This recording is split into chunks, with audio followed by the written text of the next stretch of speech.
En el capítulo 172, Pochita se enfrenta al Departamento Especial 5 y 6 siendo turbopapeados, padreados por el motosierra con su inminente furia por la muerte de Nayuta y la infelicidad de Denji, demostró una vez más por qué es el héroe del infierno.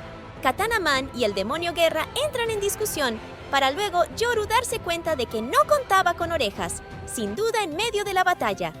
Pochita destruye a la humanidad, devorando al demonio de las orejas, quien lo estaba enfrentando.